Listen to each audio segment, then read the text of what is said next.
what makes a great startup, terutama co-founding team, itu biasanya ada 3 komponen. Jadi satu kita nyebutnya hustler, hacker, hipster. Actually kalau suruh pilih antara Dosan dan Jip Yong, saya sebenarnya lebih ke tim Jip Yong sih.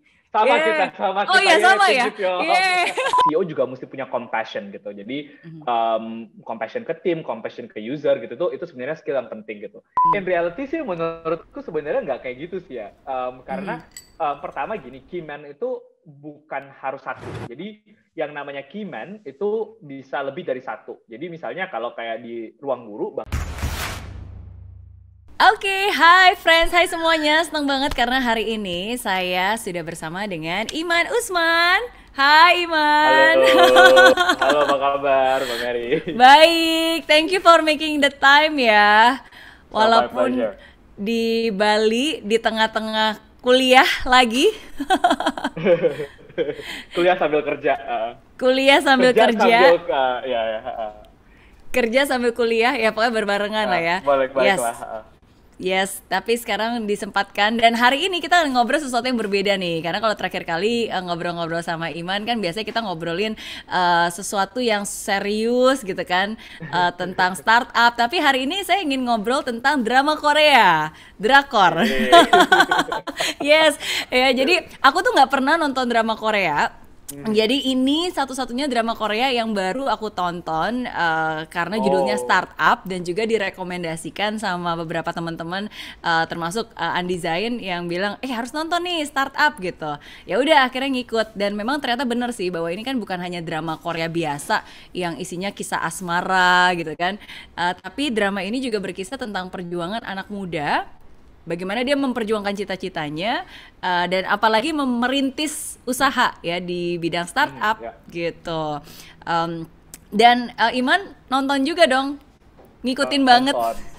Nonton karena kalau mungkin banyak orang yang nggak tahu kalau aku tuh sebenarnya banyak banget nonton Korean drama sih. Jadi it's one of my guilty pleasures lah gitu. Jadi dan apalagi sebenarnya kalau ngelihat trennya ya dari setahun atau 2 tahun terakhir sebenarnya makin banyak genre-genre di drama Korea yang ngomongin soal perjuangan anak muda, soal kerja keras gitu banyak banget. Jadi kayak sebelum ini kan lagi rame Itaewon Class juga misalnya gitu kan. Terus sebelumnya juga banyak lah beberapa yang genrenya setipe lah gitu. Jadi sebenarnya bukan cuma tontonan yang menarik tapi juga banyak pelajaran sih gitu.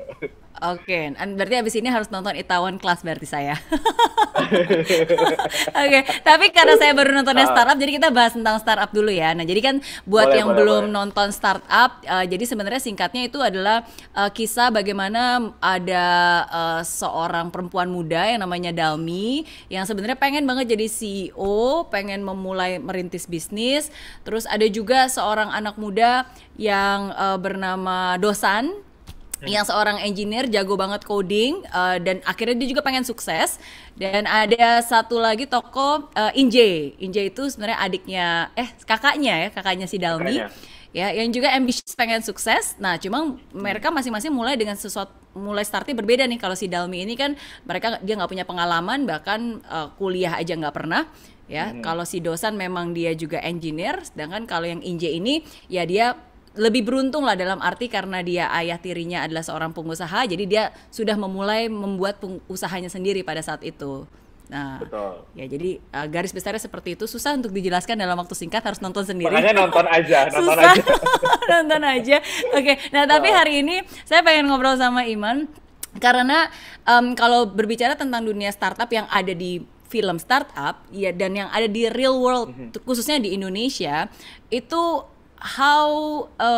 seberapa banyak persamaannya dan seberapa besar perbedaannya.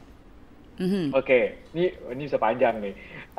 Jadi sebenarnya mungkin ada beberapa yang relatable banget gitu. Jadi yang pertama misalnya adalah penggambaran ketika kan banyak orang yang nanya, kenapa sih Dosan ini kan jago banget, dia engineer yang kayak genius lah ibaratnya gitu. Tapi kok dia bikin bisnis gak berhasil sih gitu. Padahal juga bukan ngerjain sendiri juga, tapi ngerjain sama timnya juga gitu kan, dan semuanya juga jago-jago. Jadi ini sebenarnya mirip banget sama karakter di dunia startup, di mana biasanya orang bilang kayak what makes a great startup, terutama co-founding team, itu biasanya ada 3 komponen. Jadi satu kita nyebutnya hustler, hacker, hipster. Yeah. Jadi hustler basically orang yang fokus sama bisnis, strategi, operation gitu lah ya. Hacker itu orang yang fokus sama product and engineering-nya misalnya. Hipster itu orang yang fokus sama design. Jadi mikirin tentang customer experience, tentang satisfying user lah intinya gitu. Nah, di timnya Samsung Tech ini sebelum si Dalminya masuk, itu tuh cuman isinya hacker doang dalam tanda kutip. Yeah. Jadi mereka yang obses sama creating a good product, tapi belum tentu bikin bisnis yang viable, yang bagus itu seperti apa gitu. Jadi ini sebenarnya banyak banget kalau misalnya ngeliat banyak startup-startup atau tim-tim yang sebenarnya punya potensi tapi nggak komplit lah ibaratnya, dan akhirnya nggak bisa kemana-mana itu gara-gara nggak punya komponen ini sebenarnya. Jadi ini mirip nih satu sebenarnya. Ya, oke. Terus apalagi ya? Terus kemiripan lainnya adalah sebenarnya tentang tadi ya. Jadi proses bagaimana kebanyakan orang memulai startup tuh mirip-mirip lah. Jadi bahwa ketika orang punya ide gitu kan, ada dua jalur sebenarnya gitu ibaratnya. Satu adalah kita nyebutnya bootstrapping atau usaha sendirilah gitu. Bootstrapping ini bisa pakai modal sendiri atau mungkin juga udah mulai ada pendanaan eksternal tapi baru dari orang sekitar, dan ini yang dilakukan Dosan sebenarnya. Jadi angel investornya adalah orang tuanya dia gitu. Bapaknya kan. Bapaknya yang chip in gitu kan. Nah itu kita nyebutnya angel investor. Makanya orang bilang angel investor itu biasanya families, friends, and fools gitu. Jadi family, friends, and fools. Betul. Jadi jadi itu biasanya angel investor. Nah dari situ ketika kemudian misalnya idenya lebih viable dan udah mulai kebayang, udah something yang mau diterusin, baru kemudian dia nyari pendanaan eksternal. Ini bisa lewat berbagai jalur juga, bisa dia langsung ke venture capital, bisa mungkin dia nyari loan gitu ya, atau mungkin dia juga bisa ikutan incubator atau accelerator gitu. Yang mana itu sebenarnya banyak banget tuh dibahas di si startupnya ini gitu. Karena kan penggambaran sandbox ini mereka nyebutnya accelerator ya sebenarnya. Meskipun menurut aku pribadi sebenarnya lebih ke incubator sih rather than accelerator, tapi ya nggak apa-apa lah gitu. Iya, karena kan mereka mulainya dari awal ya, dari ide baru bikin prototype gitu ya. Betul, karena sebenarnya kan biasanya kalau orang nyebutnya accelerator itu adalah ketika orang udah punya tim, dia udah punya juga bisnisnya, udah something yang jalan, kemudian mau di-accelerate, mau masuk ke growth stage lah ibaratnya gitu, baru dia ke accelerator. Tapi kalau misalnya bahkan timnya aja baru kebentuk, kemudian biasanya berasal dari hackathon, itu biasanya incubator nyebutnya gitu. Jadi, tapi ya mirip-mirip lah gitu. Jadi ya tadi lah beberapa kesamaannya sebenarnya banyak, ntar bisa jadi 2 episode tentunya. Tapi kalau di Indonesia sendiri itu sebenarnya ada nggak sih yang benar-benar seperti sandbox itu? Dalam arti ngumpulin talent di screening, abis itu ada hackathon ya, dan dibentuk timnya di situ dan jadi. Betul. Jadi ini banyak pertanyaan juga, ada nggak sih yang kayak sandbox gitu? Sebenarnya ada gitu, meskipun nggak se-lavish sandbox ya. Jadi sandbox ini emang kalau yang di startup tuh ngeliatnya kayaknya nggak semewah ini deh. kayak dikasih kantornya bagus banget, terus segala toolsnya gitu. Cuman sebenarnya ada gitu, maksudnya yang mirip-mirip lah fungsinya dan secara peranannya gitu ya. Jadi baik di Indonesia maupun di berbagai negara. Mungkin kalau di Amerika lebih banyak lagi ya. Tapi kalau di Indonesia sebenarnya udah mulai banyak incubator, baik itu yang sekarang sifatnya campus based, jadi di kampus-kampus, terutama kampus-kampus gede seperti ITB atau UI, Sausnya itu udah punya incubator sendiri gitu bahkan. Terus kemudian juga ada yang yang dilakukan oleh pihak umum juga gitu, kayak misalnya ada Founder Institute gitu kan. Meskipun mungkin lebih ke accelerator kali ya, mungkin lebih persisnya gitu. Cuman dan juga ada beberapa lah gitu yang sebenarnya bisa mewadahi ini. Terus kemudian hackathon yang ada, yang dari hackathon kemudian diambil untuk di-mentorin lagi lebih lanjut, itu juga ada lumayan banyak. Banyak perusahaan-perusahaan sekarang terutama yang bergerak di bidang telekomunikasi atau teknologi, mereka bikin hackathon dan incubator juga sih gitu. Oke. Kalau dari sudut pandang Iman ya kan, ketika di film itu di hari pertama mereka masuk diseleksi sandbox ya kan, terus harus dipilih CEO ya, karena dari CEO lah yang boleh memilih tim ya kan. Terus tapi ujiannya simple sebenarnya, yaitu ditunjukkan sebuah kata dan dia harus bisa memikirkan beberapa kata kunci yang relate ke hal tersebut. So menurut Iman, apakah itu sebenarnya cara yang tepat untuk memilih seorang CEO Bahwa berarti untuk ngerti tren gitu. Apakah itu sebenarnya cara yang tepat? Sebenarnya nggak sesederhana itu, maksudnya tapi aku ngerti sih, maksudnya mungkin kenapa itu dia, karena dia kan butuh waktu cara yang cepat dan tepat untuk mengambil situasi lah, karena sebenarnya kan ibaratnya gini ya, maksudnya kalau dia ngerti tren, dia tahu segala macam, ya dia nggak harus jadi CEO, tapi pengamat aja juga bisa gitu. Jadi ibaratnya kalau ada jurnalis ikutan di situ, terus muncul kata-kata tadi, ya bisa juga ngejawab, tapi belum dia punya kapasitas untuk mengeksekusi, kapasitas untuk memimpin tim gitu. Jadi sebenarnya I would rather untuk kalau misalnya aku jadi ininya ya, maksudnya ngurusin sandbox-nya, maksudnya bikin eksperimen yang maksudnya bikin apakah dalam group setting, group work, bikin eksperimen gitu ya, misalnya aktivitas yang justru sebenarnya menguji kemampuan leadership atau mengelola timnya dia gitu sih sebenarnya. Oke. Tapi sebenarnya benar juga bahwa seorang CEO itu at least harus bisa mengetahui tren. Betul. Jadi itu karena fungsinya sebenarnya bukan cuma sekedar for the sake of knowing the trend, tapi lebih kepada bahwa dia kan harus banyak mengambil kebijakan-kebijakan atau keputusan-keputusan sulit. Dan ini keputusan yang baik sebenarnya misalnya dipengaruhi karena faktor internal, jadi situasi di perusahaannya sendiri, tapi juga misalnya eksternal, jadi kayak landscape-nya seperti apa, competition-nya kayak gimana, tools apa yang dipakai yang berkembang saat ini gitu ya. Jadi kalau dia nggak ngerti apa yang terjadi di dunianya lah ibaratnya gitu ya, ya dia akhirnya bisa ngambil keputusan yang nggak tepat gitu. Oke. Kalau dari Iman sendiri ya, ketika pertama kali mulai, berarti sebenarnya waktu itu lebih ke bootstrapping dong ya, bener nggak? Jadi ini sebenarnya menarik karena aku sama Belva itu mulainya pas kita sama-sama kuliah dulu kan. Jadi kita sambil kuliah sambil bikin startup. Jadi bukan kayak jalur yang banyak orang tempuh lah ibaratnya kayak dia udah kerja apa terus keluar dari kerjaannya kemudian bikin gitu. Jadi kita di tahun pertama itu kita bootstrapping, jadi pakai duit sendiri, kita patungan buat hire beberapa orang staff, kemudian buat bikin produk, buat ngetes beberapa marketing, terus kemudian udah tahu kira-kira idenya seperti apa, udah dites, ada marketnya kira-kira, dan baru kemudian mau naikin skill-nya ke tingkat yang lebih tinggi, baru kemudian nyari external investment, dan itu ketika selesai sekolah sebenarnya. Oke, terus pada saat itu siapa nih yang hustler, siapa yang hacker, siapa yang hipster? Nah, ini menarik karena jadi sebenarnya kombinasi tiga tadi itu nggak harus misalnya artinya harus ada 3 orang atau lebih dari 3 orang, tapi sebenarnya bisa aja perannya itu diambil oleh 2 orang atau bisa aja 1 orang tapi punya 3-3-nya juga mungkin. Meskipun kalau ngelihat success rate-nya, kalau menurut statistik gitu ya, perusahaan yang didirikan oleh 1 orang aja itu tingkat kegagalannya mungkin bakal lebih besar dibandingkan oleh beberapa orang gitu. Rule of thumb-nya biasanya 2-3 lah gitu. Nah, dalam konteksnya Ruang Guru waktu itu sebenarnya jadi kita berdua sama-sama hustler.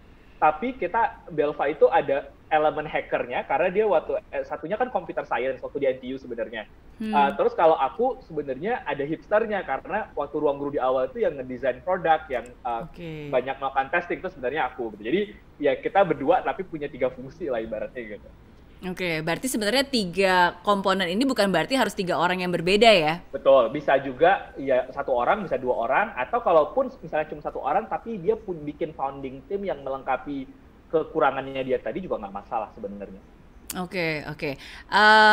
Pas lagi saya nonton startup ya, ini makin lama makin seru, terutama 2 episode terakhir karena kan karena benar-benar like forming the team dan seru lah pembagian saham lah dan seterusnya gitu. Oke, ini mungkin agak loncat-loncat ya karena aku ada beberapa hal yang baru ingat dulu nih karena di episode yang mungkin sedikit mundur lah. Nah, jadi ketika lagi pas gini deh. Berarti pas lagi si Dalmi akhirnya terpilih menjadi CEO gitu kan. Terus udah gitu banyak yang bilang bahwa gila dia SMA aja kuliah aja enggak gitu, cuma SMA doang ya kan. Jadi sebenarnya kalau misalnya in real life itu praktikal nggak sih untuk seorang SMA dan akhirnya benar-benar bisa menjadi founder yang sukses, dan apalagi nanti kan tujuannya bukan cuma membuat ya, tapi kan ini nanti bakal diinvest, bakal raise fund from investor gitu, dan pastinya ya how real is this in real life? Jadi sebenarnya gini, jadi kalau mau dibilang bahwa mungkin nggak, mungkin. Tapi kalau ngelihat datanya atau statistiknya memang kecil banget mungkin jumlah persentase orang yang mungkin cuma lulusan SMA yang kemudian akhirnya sukses bikin startup gitu. Kenapa? Karena sebenarnya kan banyak banget ya maksudnya skill-skill baru atau ilmu baru yang dipelajari ketika kuliah dan sebenarnya juga membentuk network. Ada memang orang yang nggak lulus kuliah dan sukses, tapi biasanya karena by choice. Jadi ibaratnya dia harusnya emang justru karena terlalu jenius kali gitu. Jadi ibaratnya kayak dia drop out aja karena mau ngelanjutin bisnisnya, itu ada gitu. Tapi kan kalau konteksnya Dalmi ini karena dia nggak mampu gitu ya. Meskipun mungkin banget gitu. Kenapa akhirnya likelihood-nya jadi lebih kecil karena ada banyak faktor, dan ini maksudnya bisa saya bilang mungkin ada beberapa juga yang sifatnya bias dan ada prejudice-nya gitu. Satu adalah ketika orang nge-invest gitu kan, ini saya bukan investor sih, tapi maksudnya karena banyak berinteraksi sama investor dan dari pengalaman sendiri juga, mereka itu ketika di awal sebenarnya kan invest on the founders. Jadi bukan di ide, bukan di market potentialnya kayak gimana, bukan di produknya. Jadi ketika orang berada di tahap awal itu dia invest in founders. Nah, si investor mesti punya keyakinan bahwa founders ini bisa actually bukan cuma deliver ide yang ada di pikirannya si founder tadi, tapi juga dia punya kemampuan untuk beradaptasi dan kemudian nanti kalau misalnya ini idenya nggak working, dia harus pivotnya seperti apa gitu kan, harus berubah-ubahnya kayak gimana. Nah, kalau misalnya si anak ini cuman dalam tanda kutip, dia cuma lulus SMA gitu, berarti maka faktor apa lagi nih, hal-hal lain apa yang kemudian bisa membuat investor ini yakin bahwa orang ini tuh siap untuk memimpin dan menjalankan perusahaan. Jadi kalau dia punya faktor-faktor lainnya, misalnya ya ada hal apalah, misalnya ternyata dia genius banget, ternyata dia udah waktu selama sekolahnya dia udah bikin bisnis macam-macam juga gitu, mungkin ya bisa aja gitu. Tapi poinnya lebih kepada apakah itu cukup nggak untuk meyakinkan investor bahwa dia punya kapasitas untuk nantinya memimpin perusahaan yang makin lama akan makin besar. Oke. Kalau Iman bilang tadi investor akan selalu ngelihat siapa foundersnya ya. Jadi kalau misalnya di film startup ini, foundersnya apakah si Dalmi ini walaupun diikutnya baru di tengah, apakah dia termasuk founder atau sebenarnya foundernya tuh yang di awal, yang si Dosan dan teman-temannya? Apakah yang tim yang baru terbentuk ini nih, misalnya kayak yang si orang cewek tinggi dan si Dalmi itu termasuk founder atau foundernya cuma si Dosan doang? Sebenarnya bisa macam-macam sih ya definisinya gitu. Jadi maksudnya mungkin ada ibaratnya kayak the original founding team gitu. Ya itu mungkin si tim bertiganya itu gitu kan yang bikin Samsung Tech awalnya, Dosan dan teman-temannya. Tapi kemudian kan sebenarnya ibaratnya ya si perusahaannya ini baru menemukan atau punya bisnis yang viable ketika si Dalminya datang gitu misalnya. Kan tadinya nggak jelas sih, baru cuma ada produk doang tapi it's not a business gitu. Jadi bisa dibilang ya ibaratnya ya dia co-founder rame-rame gitu. Jadi bisa aja gitu sebenarnya, nggak masalah.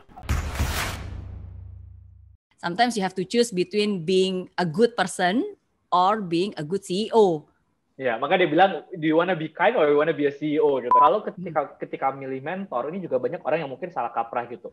Orang sering berpikir bahwa nyari mentor itu adalah kalau gitu cari orang yang paling sukses atau cari orang yang kayaknya kredensialnya paling bagus. Salah gitu. Karena Indonesia sendiri itu sebenarnya ada nggak sih yang benar-benar seperti Sandbox itu? Eits, tunggu dulu. Jangan lupa untuk subscribe ya dan klik link di bawah ini. Jangan lupa juga untuk klik tombol loncengnya. Oke? Terima kasih.